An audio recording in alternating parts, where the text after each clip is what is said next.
Hello all of you, welcome back to my channel which is Medico's Learning. So today there is a video which is related to obstetrics. So first we'll be going to finish obstetrics from these notes. So everything is written on these notes, and if there is something else to explain, so I'll explain that. And this is a kind of series for complete obstetrics, then gynae, and afterwards the another subjects. I hope you all will like this, and let's begin to our video. So firstly, we are beginning with obstetrics. In this, we are taking a topic which is physiological changes during pregnancy. So this is like a complete topic for pregnancy related, that what kind of changes used to be happen at that moment. I hope you guys remember many things, but sometimes we got a one-liner kind of a questions, so we have to remind each and everything, and it's a sort of a revision process. If you even don't want to read these notes, you can just listen from my voice, because I'll be going to read everything which is written over here. So that kind of a video which you can use as an audio too, you can use at a video too. So let's begin without any wasting of time. And yeah, I'll try to focus on both kind of a language, which is English and Hindi, so everyone can be having a benefit from that. So firstly we will be discussing about the weight gain during pregnancy. तो जो pregnancy में जो wait gain होता है, it's approximate 11 kg, which is a standard 11 kg, but there is a some sort of difference. कुछ difference भी आता है, जैसे पहले क्वेश्चंस जो आते थे उसमें 2013 का एक क्वेश्चन है विच our teacher discussed with us, and उसमें जो इसका आंसर था that was 12 kg. So guys, in 2014 same question was asked, but उसमें क्या था, उसमें range दी हुई थी in a mid sort of 8 to 10 kg, 10 to 12 kg, and 12 to 14 kg and 14 to 16 kg. So एक जो medium range था वो हमको choose करना था, which is a 10 to 12 kg. Then in a 2019 also same sort of a question asked, in that we just choose the option which is 11 to 13 kg, which is written in that Williams book also. So this kind of a range is given over there too. And now जो value है वो option में से choose की जाती है, like 10.5, 11.5, 12.5, 14.5. So उसमें से जो medium range अब है वो है 12.5. I hope you get what I want to tell you, because this kind of a questions was discussed from our teacher, so I just thought to revise it again. And इस kind of का questions आ ही जाता है in a one liner, in a sort of every kind of exam this used to be asked. Then हम बात करते हैं कि extra calorie requirement during pregnancy. तो जितना प्रेगनेंसी में एक्स्ट्रा कैलोरी रिक्वायर्ड होता है, which is approximate 350 kilo calorie, and जब लैक्टेशन का टाइम होता है उस टाइम पर 600 किलो कैलोरी यूज होता है. So these kind of a questions we have to remind it directly in a mind, like जैसे क्वेश्चन आया we have to just switch it out to the answer. Then total ANC visit. Total ANC visit जो होती हैं वो 10 to 12 होती है.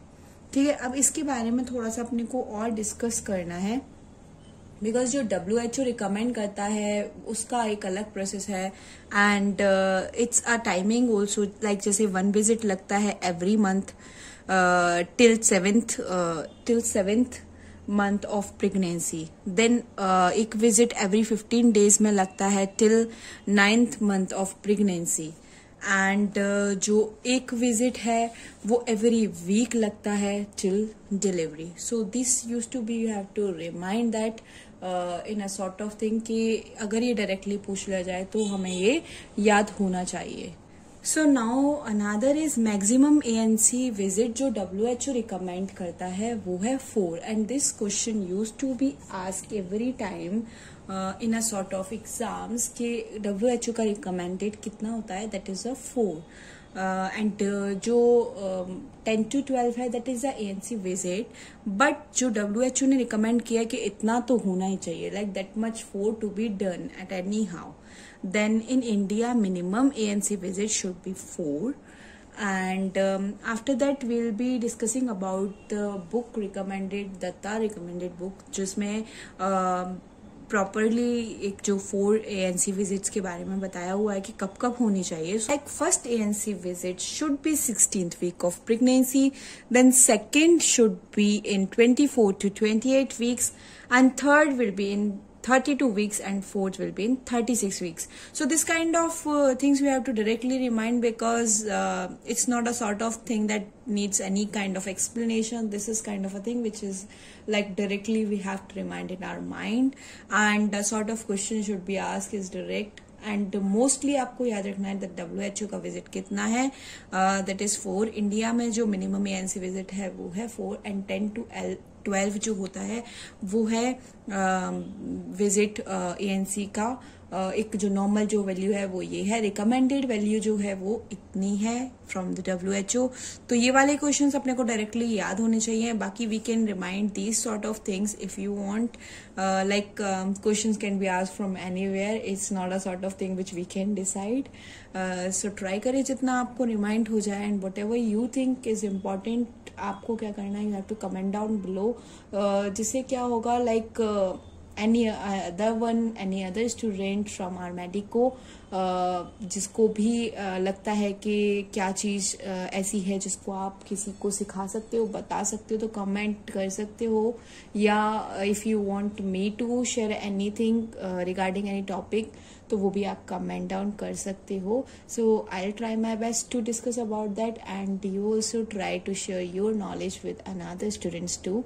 So this can make a difference, and we can share our knowledge together.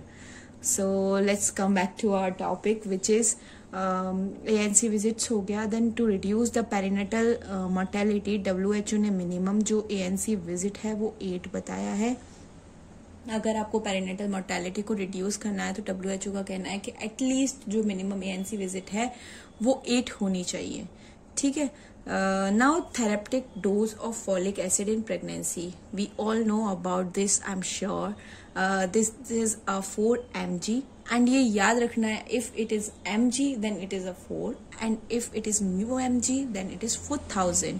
ठीक है. तो ये आपको याद रखना है till first trimester of pregnancy. तो इतनी आपने को फर्स्ट ट्राइमेस्टर ऑफ प्रेगनेंसी में देनी है. ठीक है. Then calcium should be like 1200 mg per day, and second और third trimester and lactation, then this is a sort of thing which you can remind कि इतना इतना कैल्शियम चाहिए होता है. बट फॉलिक एसिड का क्वेश्चन डायरेक्टली आस्क करना होता है, तो आपको याद रखना है mg और μg का डिफरेंस याद रखें. 4000 μ एंड 4 mg. ठीक है. तो till first trimester this should be there. Then aim is क्या रहता है कि प्रिवेंट न्यूरल ट्यूब डिफेक्ट.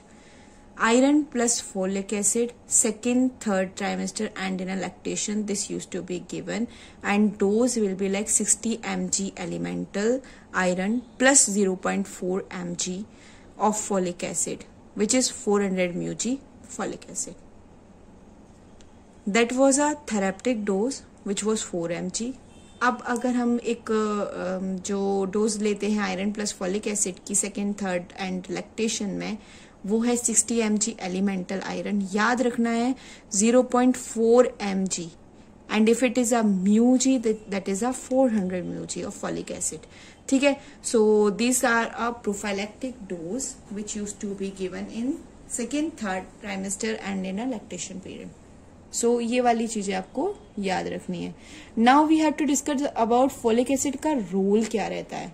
ठीक है. तो फोलिक एसिड का रोल रहता है कि ये न्यूरल ट्यूब डिफेक्ट को प्रिवेंट करवाता है, to prevent megaloblastic anaemia, to prevent IUGR in the sense intrauterine growth, and to prevent abruptio placenta. So guys, 2 months before conception, जो फर्स्ट ट्राइमेस्टर में है वो फोलिक एसिड देना चाहिए. Daily dose 4 mg folic acid होनी चाहिए. Then in 12 weeks if first trimester is over, अगर first trimester over हो गया है तो अपने को क्या चालू करना है, iron plus folic acid. This is the prophylactic dose इसमें स्टार्ट करनी है. Then most common cause of maternal mortality in India, ये क्वेश्चन पूछा गया था in 2013, and this is a question which is use to be ask, and इसका answer क्या है आपको पता होगा, गैस आपने कर लिया होगा. तो आंसर है पोस्टपार्टम हेमरेज, PPH. ठीक है. Then most common indirect cause of maternal mortality, this is thought to be anaemia. And ये इज अ क्वेश्चन जो कि पूछे जाते हैं. सो इसमें सब चीज कंबाइंड है. I hope you get some sort of good idea and good notes, and शायद आपको थोड़ा अच्छा लगे to take a revision from these notes. Then cut off units जो रहती हैं HB की, हीमोग्लोबिन की, यानी एनीमिया एंड प्रेगनेंसी, WHO का कहना है 11 ग्राम. एंड एनीमिया एंड प्रेगनेंसी जो इंडिया में काउंट होता है वो होता है लेस देन 10 ग्राम. तो ये वैल्यूज लाइक जो WHO रिकमेंड करता है और जो आपकी कंट्री वाइज होती हैं, like in India it's 10, in another country it could be different.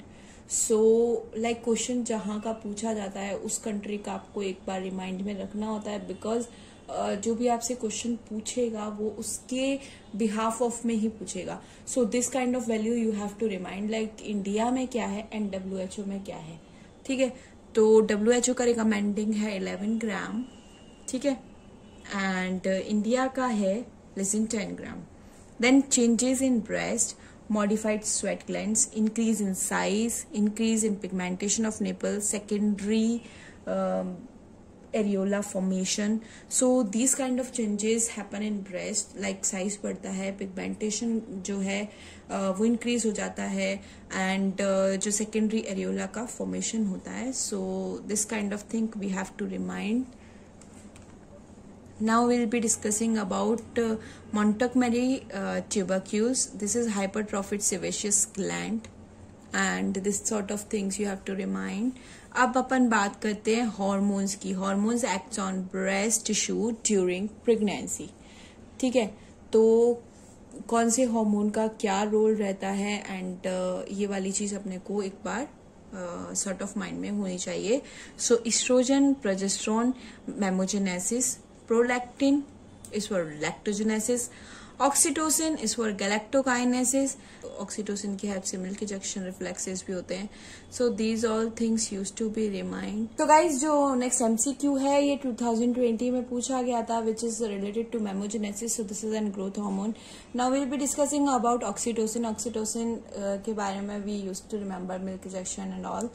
Now we have to remind everything which is related to this, like इसका हाफ लाइफ क्या है, ड्यूरेशन क्या है, एंड सिंथेटिक ऑक्सीटोसिन क्या है, इसका मैनेजमेंट क्या रहता है, कब इसको कैसे किस तरीके से देते हैं, what is requirement for this. So posterior pituitary में है. T half is 3 to 4 minutes. These all things we have to remind directly. Duration of action is 20 minutes. Synthetic oxytocin is syncytial, and this is a protocol. Now we have to remind this. This is what? This is an DOC. DOC drug of choice. इसकी जो रहती है वो रहती है labour वाले time पे. So active management of third stage of labour and placenta delivery के टाइम पे. सो WHO ने कहा है कि इंजेक्शन दिया जाता है, इंजेक्ट किया जाता है ऑक्सीटोसिन को एज IM टू बोलस. ठीक है. इंट्रामस्कुलर दिया जाता है बोलस में. So this thing we have to remind. ठीक है. ऑक्सीटोसिन का इंजेक्शन बोलस में, intramuscular, third stage of labour. ये चीजें आपको डायरेक्टली याद रखनी है. Then this is DOC to prevent PPH. PPH is postpartum haemorrhage to treat atonic PPH. ठीक है. So this required injection oxytocin. Now this is an milk ejection reflex. This used to be in that. Actions of oxytocin is onset of labor pain. जब labor pain को start करना होता है then we used to give oxytocin. ठीक है. तो oxytocin receptors का काम यहाँ होता है, जैसे कि this you can see this is an oxytocin receptors myometrium में, and here is a prostaglandins that makes uterine contraction. तो उससे क्या होता है, जब लेबर पेन की अपने को बिगनिंग करनी होती है, so we use to inject oxytocin and this makes an uterine contraction, increase prostaglandin. So guys, let's begin with the topic which is height of uterus at umbilicus. So umbilicus की जो height है वो रहती है 24 weeks. ठीक है. and then we'll be discussing about a sort of things which is given in this diagram. As you can see, like umbilicus के around जो वीक्स हैं वो बताए गए हैं. तो दिस इज अम्बलिकस एंड जो साइज ऑफ यूट्रस है वो इंक्रीज हो जाता है. It depends on the weeks. So 28th week, 22 weeks, 24 weeks. इस काइंड ऑफ अम्बलिकस से जो साइज है वो बढ़ता चला जाता है. So height of uterus at umbilicus is 24 weeks. Then will be discussing about systemic changes. Systemic changes related to that haematological system, जिसमें कि हीमोग्लोबिन है वो इंक्रीज होगा approximate to 18 to 20%. Then RBC going to increase 20% to 30%. Blood volume gonna increase 30% to 40%. And plasma volume increase gonna be 40% to 50%. ESR increase होगा, PCV hematocrit decrease होगा. So maximum जो plasma volume रहता है that is 50%. Like अगर options में दिया हो 20, 30, 40, 50, then you have to select 50% for your answer. ठीक है. नाउ प्लाज्मा वॉल्यूम जो इंक्रीज होता है 40 से 50% एट दी 8 वीक्स. ठीक है. एंड 8 वीक्स में जो है वो मैक्सिमम हो जाता है 30 to 32 वीक्स में. ठीक है. 8 वीक्स में जो प्लाज्मा वॉल्यूम है वो मिनिमम रहता है and it came to maximum till 32 weeks. ठीक है. Now normal is like this 5 liters and 7.5 liters.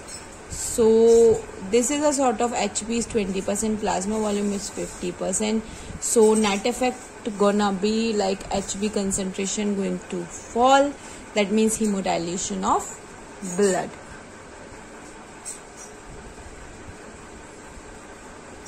Now we have to discuss about the platelets in pregnancy. जो प्लेटलेट्स इन प्रेगनेंसी को अपन बोल सकते हैं gestational thrombocytopenia. That is reference to Williams book. And इसका जो कार्डियक आउटपुट है, cardiac output कैसे निकालते हैं guys? So we can take it out from the heart rate into stroke volume. ठीक है. अब heart rate into stroke volume, जिसमें कि रेट है वो इंक्रीज होगा, वॉल्यूम है इंक्रीज होगा. So cardiac output gonna be increase. ठीक है. Plasma volume gonna be increase. So plasma volume मैंने अभी बताया था मैक्सिमम कब होगा, maximum to 32 weeks. It's approximate to 40% to 50%. Okay. Now will be discussing about the blood pressure. BP falls due to progesterone. Progesterone क्या करता है? Progesterone क्या करता है? It maintains the pregnancy. ठीक है. It releases all smooth muscles of body and uterus pregnancy continues. ठीक है. ये क्या करता है? This maintains the pregnancy, relaxes all smooth muscles of the body. BP falls होता है किसकी वजह से? प्रोजेस्टेरॉन की वजह से. So here till we have done. Now plus blood vessel में जो PVR है, PVR in the sense of peripheral vascular resistance, वो जो है वो डिक्रीज होगा and due to that diastolic blood pressure gonna be decrease. ठीक है. So gut is equals to constipation. Then this ureter should be hydroureter and diastolic blood pressure gonna be decrease. So maximally आपको याद रखना है, वो एक चीज याद रखनी है, that is that PVR यानी पेरिफेरल वेस्कुलर रेजिस्टेंस डिक्रीज होता है तो डायस्टोलिक ब्लड प्रेशर भी डिक्रीज होता है. ठीक है. देन मीन आर्टेरियल प्रेशर भी क्या होगा? डिक्रीज होगा. सो मीन आर्टेरियल प्रेशर का जो एक फॉर्मूला है वो क्या है? DVP plus 1/3 pulse pressure. That means diastolic blood pressure plus 1/3 of pulse pressure. That means systolic blood pressure minus diastolic blood pressure. अब एक sort of question है that least likely to be seen in normal pregnancy. क्या चीज है जो कम दिखेगी normal pregnancy में? Heart rate बढ़ जाना, ब्लड वॉल्यूम का बढ़ जाना, सिस्टोलिक वॉल्यूम का डिक्रीज, सिस्टोलिक ब्लड प्रेशर का डिक्रीज होना, SV डिक्रीज होना. So what gonna be the answer? So answer should be that decrease systolic blood pressure, because DBP and mean arterial pressure जो है वो फॉल्स होते हैं 5 to 10 mmHg.